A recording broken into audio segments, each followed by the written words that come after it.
Sometimes we look at a fast growing franchisee and we only see the headline numbers, like locations or revenue, global footprint. We do not always see the 17-year-old kid in a small tutoring room who just wanted one student to feel smarter walking out than they did walking in. Today, we are going to pull that story apart, listeners. Welcome back to This Blend. I am Sana, and in this episode, we are talking about a big question. How do you grow a fast moving franchise worldwide without losing the soul of the original idea?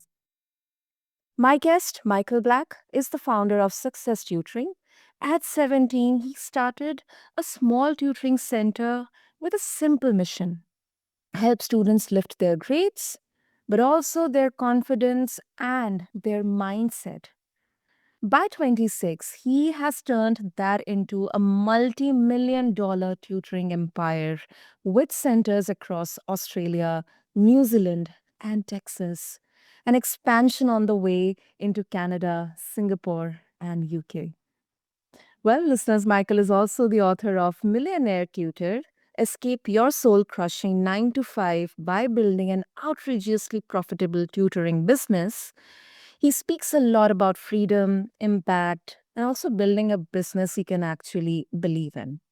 But with speed, listeners, comes pressure. With scale comes risk.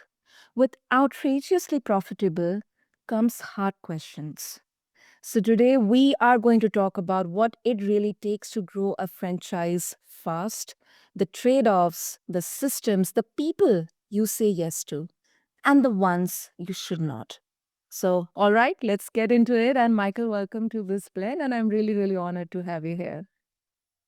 Thank you very much, Sana. It's a pleasure to be here, and I look forward to talking with you all things franchising, success tutoring, and international expansion. Superb, superb. But before that, even Michael, 17. I mean, if I look back at myself at that time, I didn't even know what I would be doing in the future, not even in the present. I mean, it's really, really inspiring. At just 17, I mean, you saw a dream and you worked hard, you worked smart, and it came to fruition. So first of all, congratulations to you for that. And let's start at the core. So a lot of people, they open one tutoring center, but I see hardly cases or examples where very few turn it into global franchise. So what did you design differently in those first few years that made Success Tutoring something other people could actually franchise? Yeah, well, thank you very much, and looking forward to sharing a bit about my story. Well, Success Tutoring started with a mission, and that mission is very simple: is to help kids in both English and maths. And as the business grew, the mission became bigger and bigger and bigger, and I kept going, and the business continued to grow, and it is where it is today because of that persistence. Because when I started Success Tutoring, I started in a spare room in my parents' home. It was a 2 meter by 3 meter room, not a very large room. And that's where the tutoring began. And I hired a few people from my school when I had graduated from secondary school. And they tutored all the maths, and I did the English and some of the HSIE subjects. And we went through the very basic goal, which is to get very good results for the students. And quickly, the business actually grew, and we found that there was more and more students that we can empower. And and as the business grew, I continued to invest in it. It's kind of like a plant. When you keep watering the plant continues to grow. And when you give it attention, it continues to grow. So that's kind of what happened with the business. Um, I'm 26 now. I've been doing it for close to about 9 years now, and I think there's no such thing as overnight success. Does take many, many years, but I think it's the main reason for the success is because of the persistence, and and not backing down, and just keep going, and continue to water the plant, which has resulted in the success of the business. That's very well put, Michael, and it is actually inspiring. Yeah. And also, I do have some experience working in the edtech industry. And I've kind of seen how there have been so many examples, where many of the edtech ventures, they also tried to aggressively scale globally. And this was, um, around the pandemic where there was a huge spike and huge demand for edtech. But then they completely crashed down. So, when we connect education or tutoring with profit or business or numbers, I think there will be a lot of skepticism as well around it. So, um, have you have had any kind of pushback, in terms of when you actually decided to go ahead and get this going for scaling or expanding? Well, when I started with a very simple mission, is to help students do well in English and maths. And as the business grew, I put more effort and time into it, and then it continued to grow. And I think one advantage that which a lot of people might think it's a bit counterintuitive what I'm about to say, but basically because the business didn't have any investors, and it was bootstrapped, it kind of forced me to focus on taking step by step and not jumping steps, because when you jump steps, sometimes you skip the foundations. And when I grew the business and I continue to grow it today, I continue to make mistakes and I continue to learn from those mistakes. And I think sometimes, if a business has a lot of cash that it can continue to invest, like for example, if they've got a lot of cash from investors,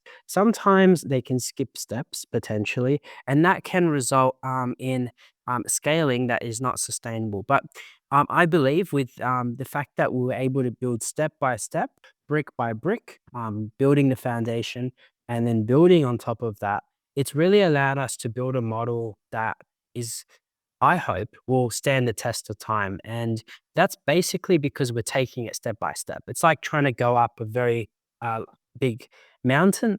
In order to get to the top, you don't run, you need to take each step as it comes, because sometimes you might need to take a break at one step and drink a little bit of water, and then you keep going up. So that's the sort of idea that we've taken. And we have a goal to reach the top of the mountain, of course, but we're certainly not going to be running up the mountain. We're gonna take step by step. Oh my goodness. This is something that I so much connect with, Michael. It doesn't mean that, we are dismissing that, investment or investors.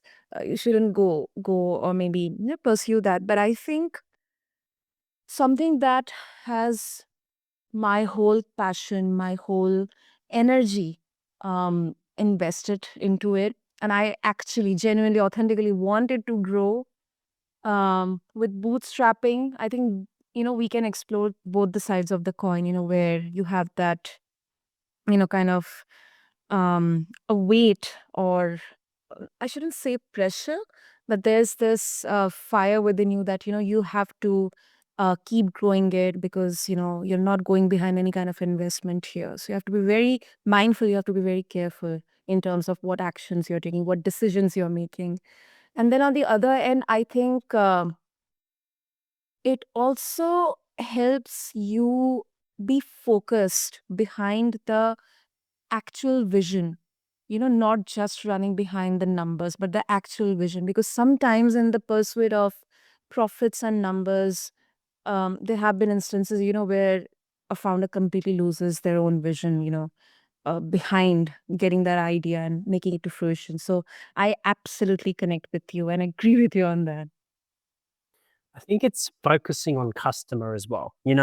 Jeff Bezos, one of the all-time one of the most successful businessmen of the century, he says, "Focus on the customer." And for such a successful individual, that has made Amazon very successful, I think that's very powerful because when you're a CEO of a large company like Amazon, there are so many priorities you have. You have so many key stakeholders like investors, like the executives, like, customers. There's so many stakeholders. But what he says is focus on the customer. And I wholeheartedly agree with that because when you focus on the customer at the end of the day is what keeps the business running, allows the business to grow, and that's at the end of the day what pays the wages of all the staff. So Mhm. that's what we've been focused on. We focus on the customer. We're always focusing on improving and making sure that our franchise partners are continuously growing, and also our students and parents are satisfied with the service that we're offering. Absolutely. Customer obsession. Absolutely. Universal. Okay. Now, I'm just going to make it more focused on the franchise aspect here. Now, there's this, like like a debate or maybe this discussion on speed versus structure when it comes to fast moving franchise. Now, everyone loves the phrase, fast growing franchise, but in practical terms, inside your business, Michael, what does fast actually look like? Like, is it the number of locations per year?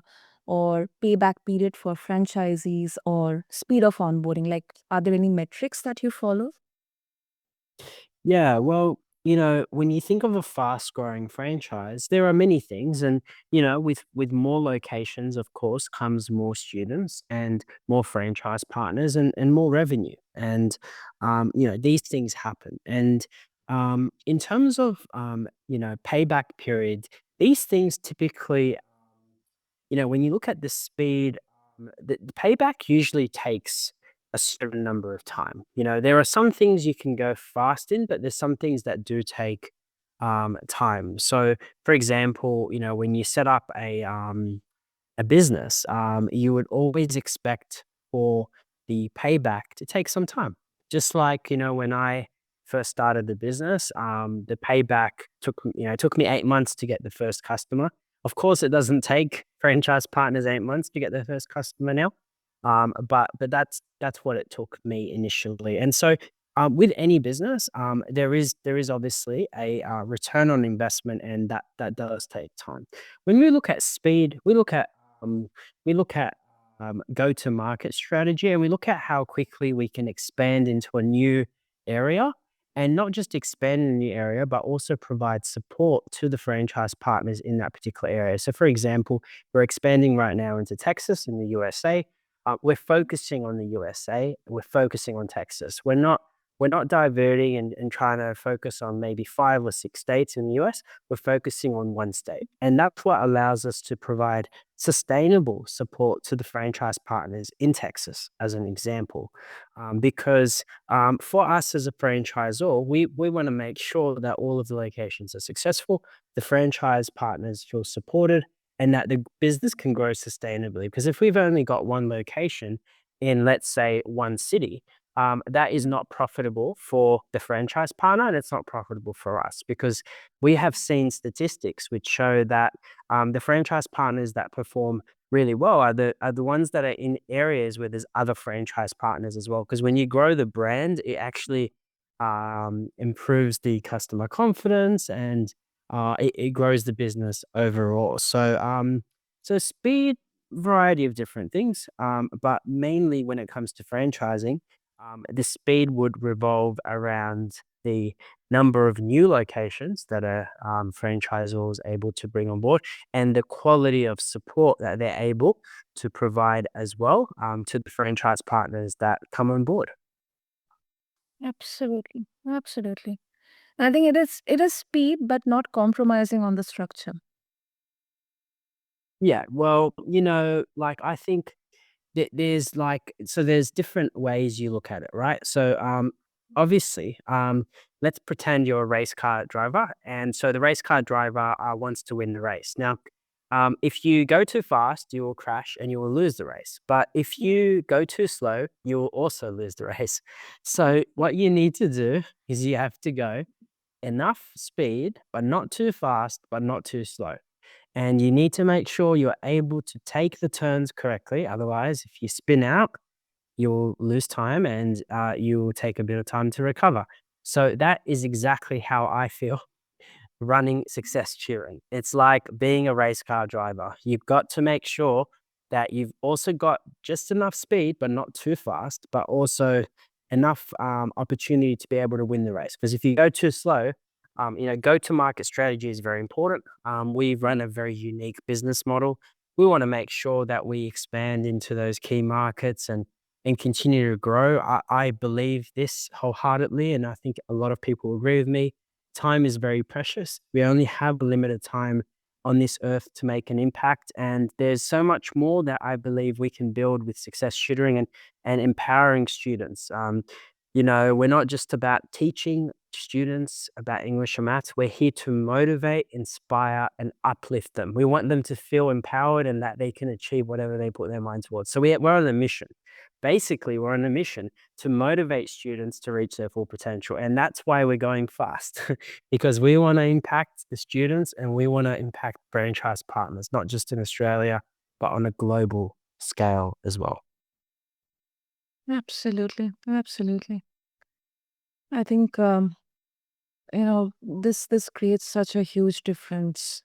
And also, Michael, let's push on a tough one here. Like when an education franchise grows this, and it's kind of a going back to the pushbacks, in terms of ed tech and profits. Um, like the critics will say, this is how you end up with a franchise mill and a cookie cutter experience. Um, so where do those critics have a point? Like, what real risks come with scaling an education brand this aggressively?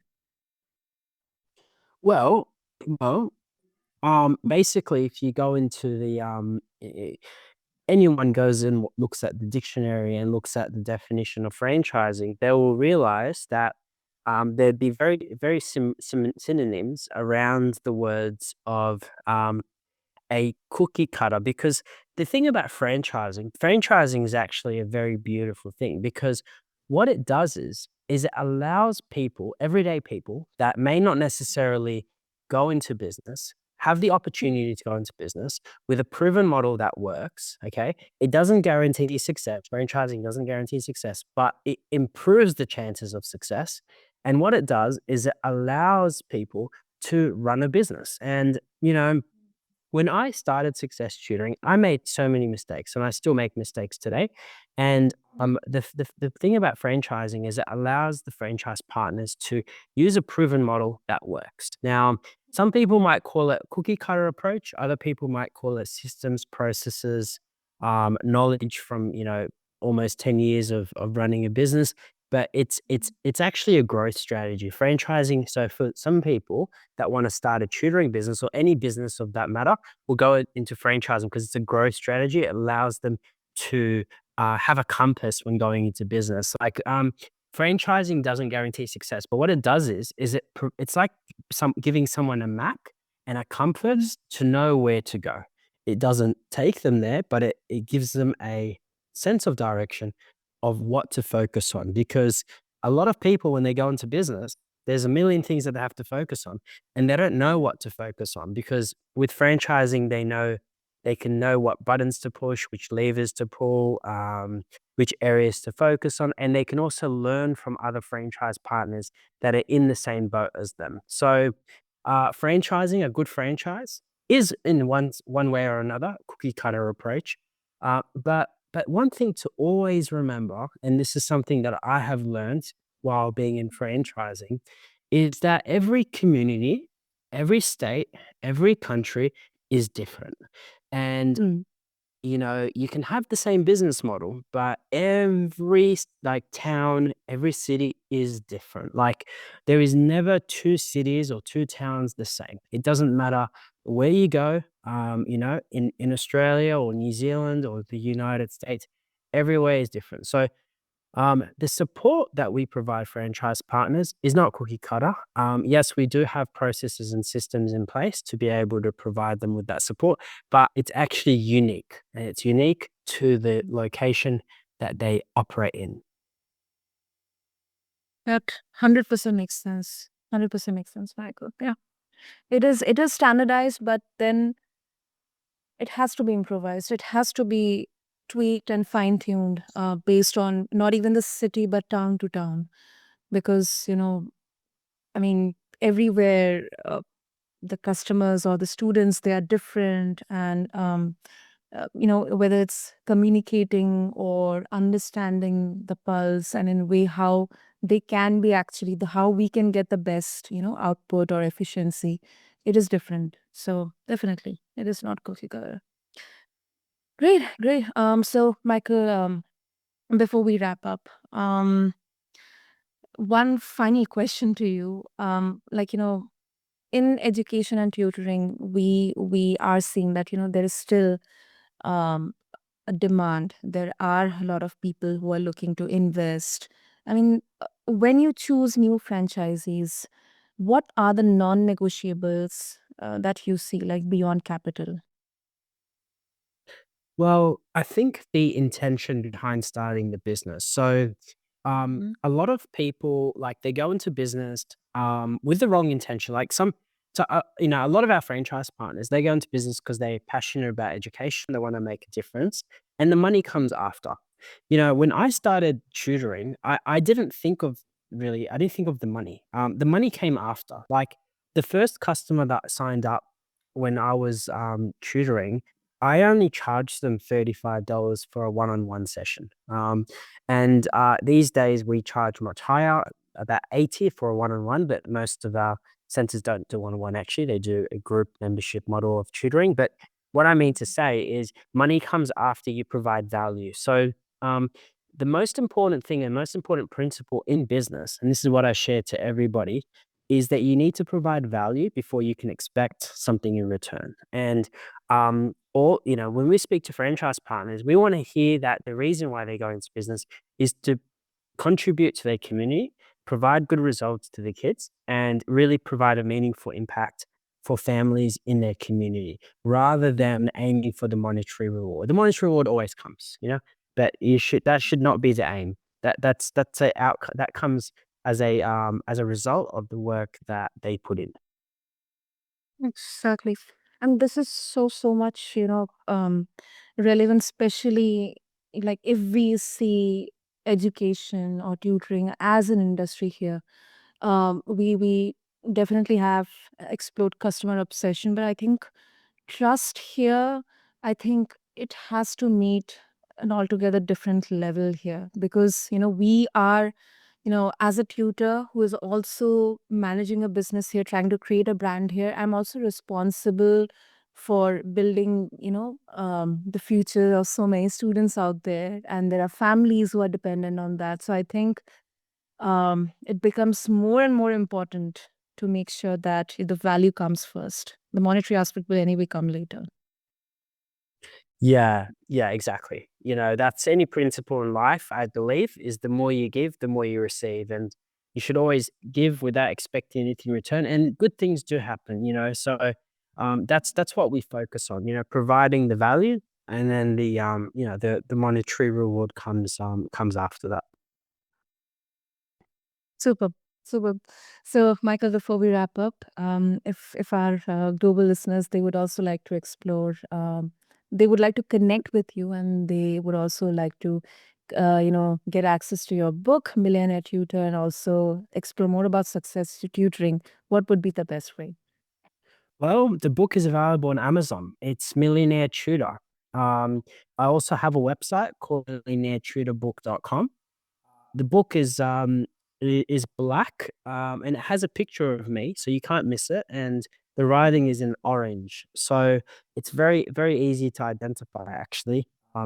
So they can grab a copy, and read that. If they're interested in learning more about our franchise opportunity, they can just simply search up on Google, successtutoringfranchise.com. We have a website, which is the successtutoringfranchise.com website. You can find it on Google. They can search it on ChatGPT if they like, or they can find it anywhere. But that's where they can find it. Super, super. You know what, listeners? I'm going to have all the details and links in the show notes for all of you. So just refer to them along with this episode on whichever platform you listen to your podcast to. And, if I have to conclude this, I think we talked about global expansion, franchise models, playbooks. But one thing which I personally, really felt is there was a 17-year-old who believed one thing. If you change how a young person feels about learning, you change their life trajectory. The franchise is just the distribution system for that belief. And Michael showed us that fast growing is not a vibe, it is structure. It is saying not no to the wrong practices and partners. It is admitting when quality slips. It is building systems so reliable that you can plug them into a new country or a city or a town without losing the heart of the work. So, Michael, first of all, thank you so much for being real about the wins and the trade offs. So, yeah, this was really, really inspiring. Thank you so much for having me. And to all the listeners, to our Bizmen community, if this episode sparked ideas or uncomfortable truths, good. That means it is working. Until next time, I'm Sana. This is BizBlend. We'll see you in the next episode where we keep pulling back the curtain on what building a business really takes. Thank you.